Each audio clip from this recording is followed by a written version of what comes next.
Ramogi TV.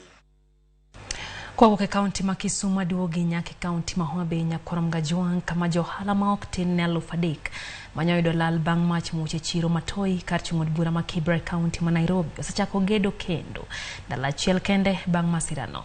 Kata kamano johala gi ywak ni gedo gi sebedo ka gitimo kod pesa gi kata bende jotelo manolimo chirono bang' masira kama oting'o gavana ma Nairobi Johnson Sakaja, jaod bura ma Kibra Peter Orero koda moko to nosingo mar miyogi mabede magedo kachiel kod yiende gigo mapok gineno nyaka sechegi.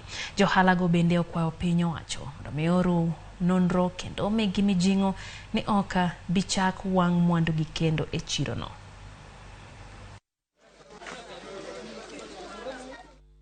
Wane piny matek kata kaka odwa yudo pesa mwachako godo onge. Seche mineno kwadwa chako wachako gedo kawuono. Pesa mwagedo go kawuono gi gin pesa mana ma waole e buchiwa matindo tindo ma wan go ka. To ok nyal kelo mwandu. Pok waneno jogi kaka ne giwuoyo kata simo yoyote pok wayudo. Koro waneno kaka jabiasara kech kiling tidhi nindo kech gi nyithindo. Kona biro konyo gi mondo agernegi ayude gimoro madhi gore ge ot. Gedo man go ka to weki bendi ni mochunge mong'iewo. Onge ma sirkal osegolo kaka achiel.